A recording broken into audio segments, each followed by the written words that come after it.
America. Land of the free, home of the brave, and surprisingly not invented by a guy named Christopher. Shocking, I know. Turns out, people were here first. And no, I'm not talking about Vikings taking a wrong turn. I'm talking about complex societies with cities and culture. They had agriculture, art, even pyramids.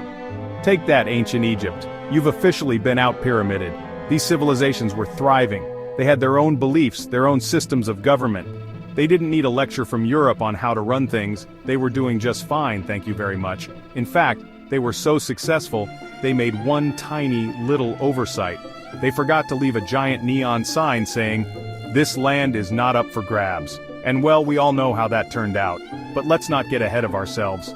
Before we dive into the chaos that is European colonization, let's take a moment to appreciate the ingenuity and resilience of these pre-Columbian societies. They were masters of their environment, skilled architects, and frankly, had far better fashion sense than those powdered wig-wearing Europeans.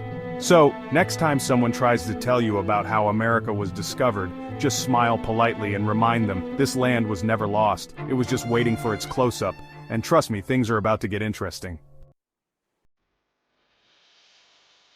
And then, they arrived. The Europeans, like that one friend who shows up uninvited, eats all your snacks, and never leaves. They sailed across the ocean, convinced they'd found a shortcut to India. Spoiler alert, they didn't. Imagine their surprise when they stumbled upon a continent already teeming with people, cultures, and languages they couldn't understand. It's like walking into the wrong party, except instead of awkward small talk, you get conquest and colonization. Now you might think the Europeans would be thrilled, a whole new world, endless possibilities. But no, these weren't the sharpest tools in the shed.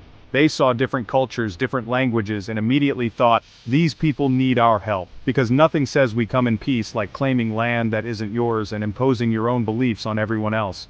Communication was, let's say, a bit of a challenge. Imagine trying to explain the concept of private property to people who believe land is shared by all. It's like trying to teach a cat to play fetch. It's not going to end well, and someone's probably going to get scratched. But hey, at least they brought snacks, right? Well, not exactly. Turns out the Europeans weren't too keen on the local cuisine. They missed their bread, their wine, well, you get the picture. Little did they know they were missing out on some truly delicious food. Who needs bread when you have corn? Who needs wine when you have... Well, okay, maybe the wine thing was understandable. Fast forward a couple of centuries, and things weren't exactly going swimmingly. The British colonies, those rebellious teenagers of the New World, had finally had enough. They were tired of taxes, tired of tea parties that didn't involve actual tea, looking at you, Boston, and frankly, just tired of being told what to do. So, they did what any self-respecting group of revolutionaries would do. They declared independence. In a document so eloquently written, it made King George III spill his tea, for real this time. The Declaration of Independence, a masterpiece of passive-aggressive writing, filled with lofty ideals and thinly veiled threats. It was basically the 18th century equivalent of a breakup text, but instead of, "It's not you, it's me," it was, "We hold these truths to be self-evident." Of course, declaring independence is the easy part. Now they had to actually fight a war against the most powerful empire on Earth. Armed with muskets, determination, and a healthy dose of "we'll show them," the ragtag group of colonists took on the mighty British Army. It was a long shot, like a squirrel trying to take down an elephant.